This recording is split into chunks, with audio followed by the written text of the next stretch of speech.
certain nombre de planches ont déjà été montrées, donc on va pouvoir passer assez vite. La question de départ, vous la connaissez bien. À l'heure actuelle, nous consommons 90% de l'énergie produite est à partir des combustibles fossiles, pétrole, gaz, charbon, auquel se rajoute le gaz de schiste, en particulier aux États-Unis. Donc, bien évidemment, il faut se préoccuper de la question, un jour, il y aura un épuisement, mais quand on voit l'évolution, ce n'est pas pour tout de suite. Par quoi le remplacer? Il y a plusieurs possibilités. La question qui a pris une ampleur qu'on pourrait qualifier d'hystérique à l'heure actuelle, c'est le rôle des gaz dits à effet de serre. Si vous vous amusez, je sais que certains d'entre vous l'ont fait, de poser la question à quelqu'un, quel est le taux de CO2 dans l'air, en général, on obtient des réponses entre 20% et 80%. Je l'ai fait dans une maîtrise d'une école de management dans laquelle je donnais une conférence au Havre. Le prof a dit 80%. Ça a été filmé, je l'ai dans la boîte. Donc, le principal gaz à effet de serre, c'est pas le CO2, c'est la vapeur d'eau. On ne le rappellera jamais assez. C'est la vapeur d'eau. Et heureusement, sinon, il ferait trop froid sur Terre pour que ça soit vivable. Le CO2 a effectivement augmenté. Il est passé de 0,03% à 0,04% en un siècle. Est-ce que c'est un gravissime problème? Alors, pour François Lucas, je mentionne quand même le méthane et le protoxyde d'azote. Vous voyez que le méthane avait doublé dans l'air au cours du XXe siècle.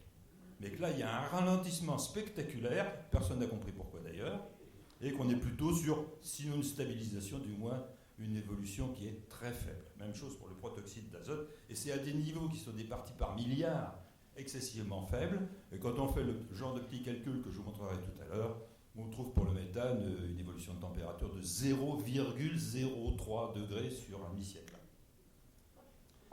Alors, qui émet du CO2? Tout le monde. 2.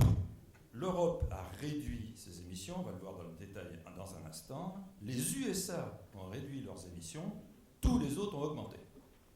Et des fois dans des proportions considérables. Donc c'est les USA qui ont le plus réduit leurs émissions, alors pas par habitant, la réduction totale, 600 millions de tonnes de dioxyde de carbone. La France, on a fait un bel effort, on a diminué de 75 millions de tonnes entre 2000 et 2016. Mais dans le même temps, et c'est là le problème, c'est que la Chine et l'Inde, à elles deux seules, totalisent 7500 millions de tonnes de dioxyde de carbone. Donc rapporté à l'effort de la France, c'est 100 fois plus.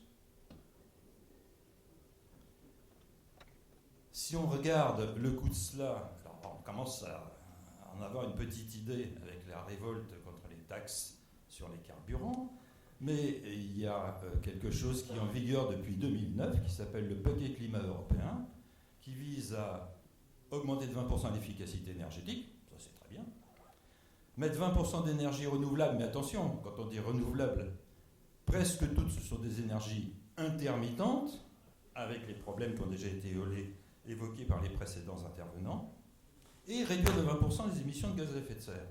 Alors comme on a l'évolution dans la partie droite, on voit bien qu'au maximum, si toute cette évolution est liée à la combustion des ressources fossiles, ce que je vais contester un peu plus tard, pour la France, réduire de 20%, ce qui correspond finalement qu'à un quart, la France étant responsable de 0,9% des émissions mondiales, et je multiplie, je suis gentil pour l'instant mais je ne vais pas le rester, je multiplie par la sensibilité climatique donnée par le GIEC, la sensibilité climatique transitoire, c'est dans le résumé pour décideurs. Si on doublait, ça augmenterait la température entre 1 et 2,5 degrés, appréciez l'incertitude au passage, entre 1 et 2,5 degrés, dit le GIEC, pas moi qui le dis, dit le GIEC. Donc je multiplie par ça et on va trouver que la France, en réduisant de 20% ses émissions, évite un réchauffement au maximum d'1 millième de degré. Il fallait le faire. Hein. Et si on le fait au niveau de l'Europe, qui émet 10 fois plus que la France, ben on évite un réchauffement de 1 centième de degré.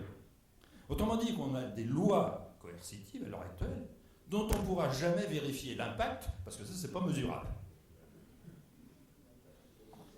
Alors, on a donné des chiffres, des milliards. Moi, je vous en donne un, c'est 16 milliards par jour. 16 milliards par jour. C'est ce que prône la Banque mondiale, grande spécialiste du climat, hein, comme chacun sait, pour éviter la catastrophe qui est annoncée. En effet, il prône de dépenser, coût de la lutte, c'est les termes employés, de dépenser 89 000 milliards de dollars d'ici 2030. Et bien, si vous faites le calcul, ça fait 16 milliards par jour. Autrement dit, c'est comme la dette souveraine mondiale est de 60 000 milliards de dollars, ça veut dire qu'on multiplierait la dette par 2,5. Ou alors qu'on taxerait du même montant, nous tous. Ou les deux. Alors tout ça pourquoi ? Voici l'évolution officielle de la température moyenne de la Terre, en noir mesurée par Atlas Center britannique, et en rouge, depuis 1979, les mesures par satellite.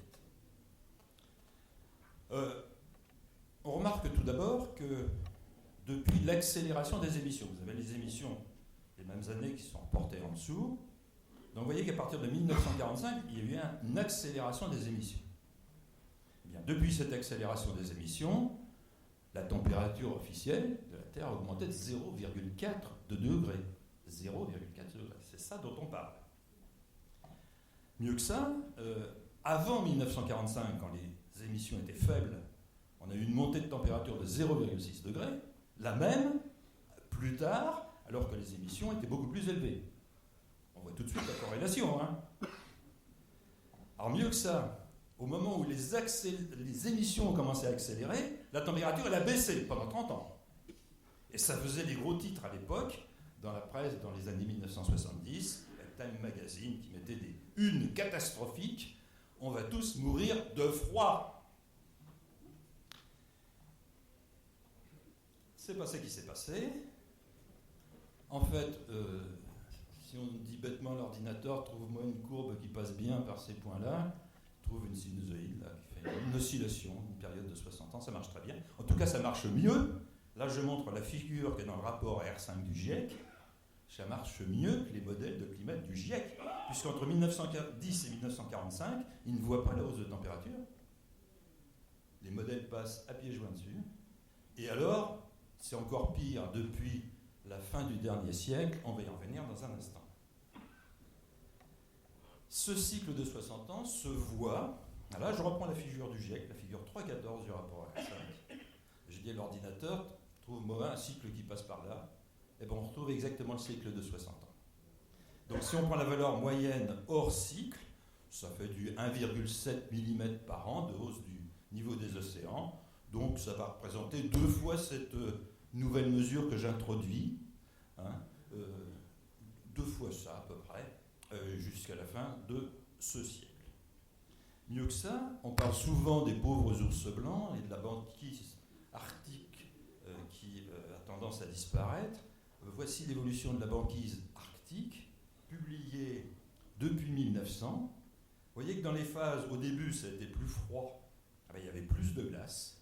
En 1945, ça a été plus chaud, il y avait moins de glace. On retrouve à peu près les niveaux qu'il y a aujourd'hui. Ensuite, ça s'est refroidi, il y a eu plus de glace. Et maintenant, on retrouve donc les niveaux de 1945. Mais comme on a commencé les mesures par satellite en 1979, là où c'était le point haut, on a l'impression que la banquise disparaît. Ben oui, on est sur un cycle descendant pour la banquise.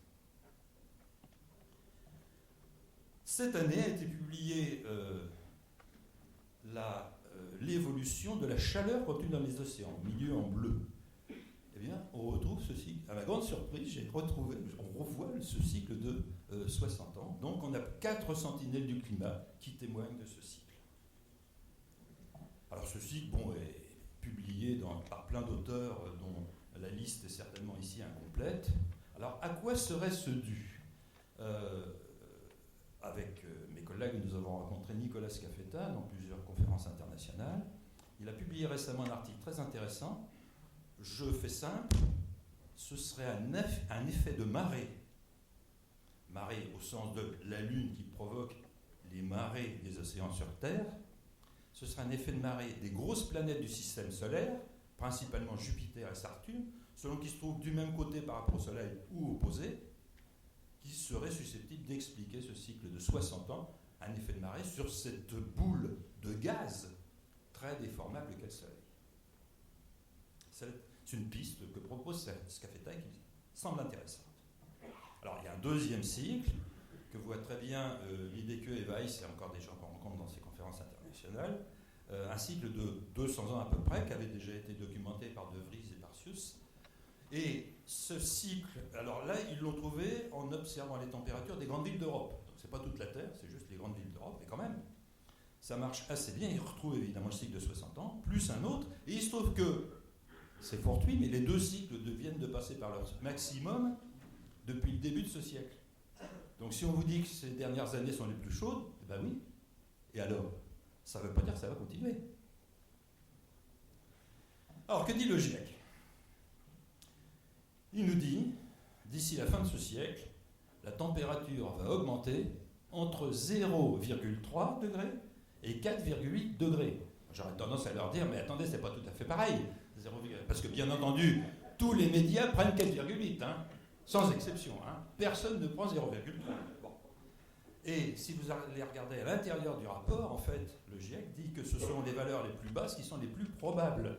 Mais ça, c'est pas répercuté dans le résumé à l'attention des décideurs. Enfin, on dit le résumé pour les décideurs. Moi, j'aurais tendance à dire le résumé par les décideurs, puisqu'ils sont tous présents au moment de la discussion de ce fameux résumé soi-disant pour les décideurs.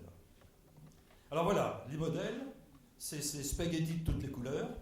Alors déjà, on remarque qu'il n'y en a pas deux qui sont d'accord entre eux. Ils ont tous leur modèle qui prévoit, mais il n'y en a pas deux qui sont d'accord. C'est extraordinaire. Et en dessous, vous avez les mesures, et les mesures, elles sont, depuis 20 ans, systématiquement, en dessous de tous les modèles. Il n'y a que le modèle russe qui est à peine au-dessus. Le modèle russe. Tous les autres sont nettement au-dessus. Alors, les modèles français, je ne vous raconte pas. Alors, le dernier, alors, donc tout ça c'est dans le rapport R5, ça c'est encore une figure du rapport R5 qui monte sur la période 98-2012, mais on peut la prononcer jusqu'à 2018 parce que ça reste valable.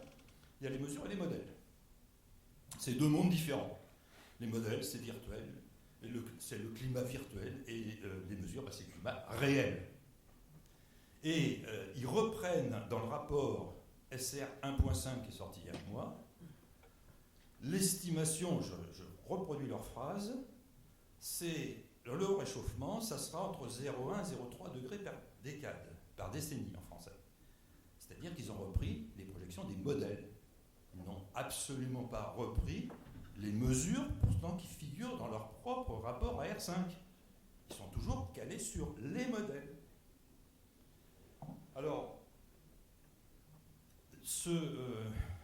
j'aime bien écrire des bouquins parce que j'aime bien écrire en français, parce qu'habituellement on écrit toujours en anglais.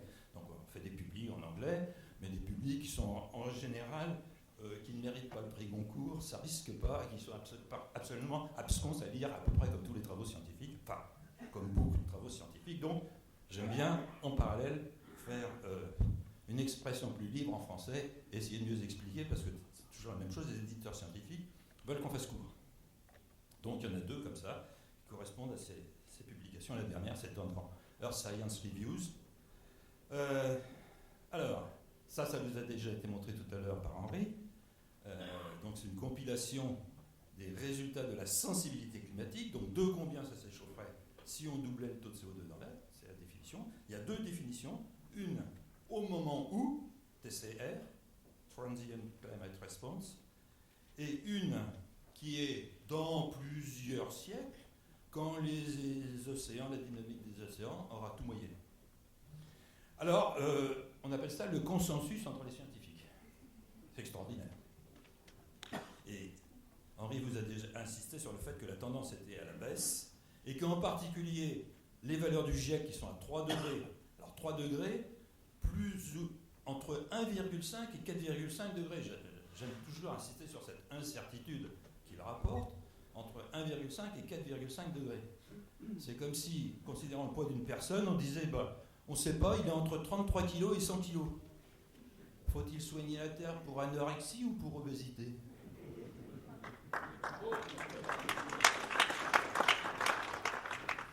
De combien augmente? Alors, on a parlé des émissions.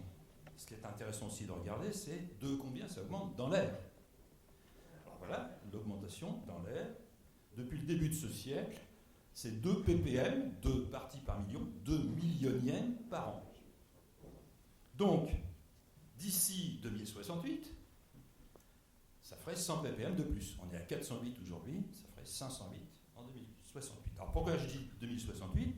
Parce que Olila vient de publier que si on continuait la consommation de gaz et de pétrole au rythme actuel, en 2068, les réserves connues actuellement pourraient être épuisées. Bon, ça nous donne un point de départ pour faire un petit calcul. Habituellement, alors une chose qu'on sait moins, nous on vit dans la basse troposphère, c'est là qu'on respire, qu'on envoie du CO2 dans l'air, et c'est ce qu'on appelle habituellement, alors je voudrais donner quelques clés sur ce qu'on appelle l'effet de serre du CO2. En fait, il est tellement efficace qu'il a atteint ses limites, ça Ångström l'avait dit en 1900, on va voir que d'autres l'ont dit depuis. Le résultat, c'est que si on va dans la basse stratosphère, là on est à 17 km d'altitude, c'est là que les modèles de climat s'attendent à voir une variation la plus significative de la température de la planète. Manque de chance, ça ne bouge pas du tout depuis 25 ans. 2 séries de mesures par satellite qui se recoupent parfaitement les unes des autres, ça ne bouge pas du tout depuis 25 ans, un quart de siècle. En termes de climat, c'est significatif. Ça aurait dû bouger de 2,4 degrés. On en est très loin. Ça n'a pas bougé de façon significative. Bon, on peut considérer comme être une borne limite. Il faudrait que la sensibilité climatique soit inférieure à 0,6 degrés pour être compatible avec cette platitude depuis 25 ans. 0,6 degrés. Alors, tout ça, ces fameux modèles de climat reprennent une théorie de Manabe qui est un petit peu compliquée. Je crois que je ne vais pas avoir le temps de la raconter en détail. J'ai essayé de l'expliquer dans le bouquin le mieux possible. Ça fait appel à des collisions, la convection et le CO2 qui est capable de rayonner à nouveau quand il se trouve à une pression atmosphérique plus basse, parce qu'il y a moins de collisions, il n'y a plus d'éléments pour entrer en collision, et donc il peut se remettre à émettre. Ce que dit la théorie, c'est que, là je reprends le glossaire du rapport de GIEC, c'est que dans une situation comme celle-là, dans la tropopause, comme la température de la tropopause diminue pour prendre l'altitude, on le voit bien en avion, hein, à l'altitude de croisière d'un avion, c'est moins 50 degrés à l'extérieur. Donc effectivement, dans un cas comme ça, il y aurait un affaiblissement de l'émission et donc on garderait de la chaleur sur Terre. Seulement, ce qui me gêne, en tant que spectroscopiste infrarouge, c'est que si on va voir au-dessus de cette altitude-là, donc dans la stratosphère, vous voyez que le pic de CO2 qui est dominant dans l'histoire, il absorbe toujours de 100%, donc il émet de 100%. Et donc s'il peut y avoir effectivement, à la marge, un effet réchauffant avec le profil de température dans la tropopause, attention, ça s'inverse dans la stratosphère, et là on a un effet refroidissant. La balance entre les deux va donner une sensibilité climatique faible, comme c'est observé.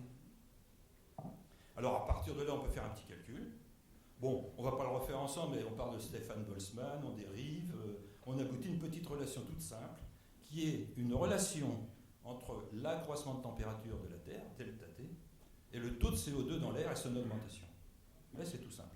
Si on prend 2 ppm par an, ce qu'on observe depuis 20 ans, eh ben, on va retrouver d'ici 2068 plus 0,2 degrés. Si on prend 1 degré de sensibilité climatique, qui est la limite basse du GIEC, bon, bah d'accord, on va trouver 0,3 degrés. Ça colle exactement avec ce que disait Schneider, il y a un grand climatologue qui a fondé la revue Climate Change. Lui, il disait pas 0,6, il disait 0,8. Allez, on va pas chipoter. Bon. Donc, cette valeur qui est déduite de l'aide, non pas des modèles, qui font ce qu'ils veulent, hein, ils ont 300 paramètres ajustables, ils ajustent comme ils veulent, ils ne sont pas d'accord entre eux. Cette sensibilité climatique de 0,6 degrés, Si on l'applique maintenant depuis 1880, on trouve plus 0,3 degrés. C'est-à-dire nettement moins que la variation, donc qui est essentiellement naturelle, puis il y en a un petit peu qui est anthropique, 0,3 degrés, depuis 1880. Si on l'applique maintenant à l'histoire de la Terre telle qu'on la connaît, en bleu, vous avez les températures qui ont été reconstruites, en noir, les taux estimés de CO2 dans ces périodes-là. Vous voyez qu'il n'y a pas de corrélation entre les deux. Et c'est logique. Si on a une sensibilité climatique de 0,6 degrés, vu les variations de température de la Terre entre 12 degrés et 22 degrés, ça ne se voit pas. Donc ça ne veut pas dire qu'il n'y a pas d'effet, mais qu'il est trop petit pour qu'on le voie. C'est essentiellement naturel. Alors bon, après, il y a toute la météo qui débarque là-dessus. Je voudrais simplement montrer l'énergie cyclonique cumulée depuis la même période, là, 1993. Là, vous voyez qu'elle est en baisse. Alors que le taux de CO2 a augmenté. Donc là encore, il n'y a pas de corrélation. Alors évidemment, la bonne nouvelle, mais ça François Licard a déjà commencé à en parler, l'augmentation du CO2, ça plaît beaucoup à la végétation. Il y a eu un verdissement de la Terre qui a été mesuré par satellite, qui correspond à un 6e continent vert de 18 millions de kilomètres carrés. Par ailleurs, on sait, parmi les émissions, la fraction qui va justement dans la végétation. Il y a une partie qui va dans les océans, une partie qui va rester dans l'air et une partie qui va dans la végétation. Le GIEC l'estime, je reprends son chiffre, à 2,6 gigatonnes de carbone, rapporté à 450 gigatonnes de carbone qui est la biomasse végétale sur Terre. Tout ceci en 33 ans va trouver 20% de biomasse de plus. François Lucal vous l'a dit, il y a une amélioration du rendement des récoltes, auquel, bien évidemment, les progrès des techniques agricoles contribuent, mais l'augmentation de CO2 aussi. C'est important pour les plantes nutritives majeures. Ça a été chiffré, le bénéfice, à 3 000 milliards d'euros. Ça, je vais le sauter. Et je passe à la conclusion, pour faire plaisir à Benoît. Donc la terre reverdit. Le rendement des récoltes est amélioré, la biomasse végétale augmente, tout ça grâce au supplément de CO2. Le climat change, oui, avec des cycles. On en a évoqué 2, mais il y a encore d'autres. En tout cas, l'alarmisme des modèles de climat virtuel est infondé. Alors ça n'empêche pas d'économiser les ressources fossiles, mais prétexter une relation énergie-climat, comme c'est le cas dans la loi française, pour nous taxer catastrophistes, pour le justifier, ça, non. Franchement, non. I love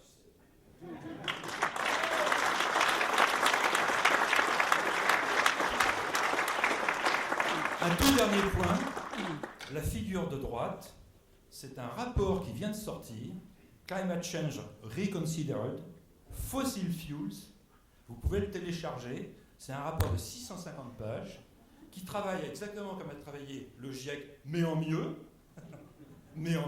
car là il présente un rapport coût-bénéfice axé sur le CO2, qui m'a convaincu, j'en étais réviseur critique de ce rapport, on est 120 scientifiques d'une douzaine de pays, et franchement ça vaut la peine, et c'est vraiment un contrepoint, me semble-t-il, bien balancé, le travail de Red Team par rapport à Blue Team, le GIEC, qui mérite vraiment de regarder. Évidemment, il faut lire l'anglais. Merci.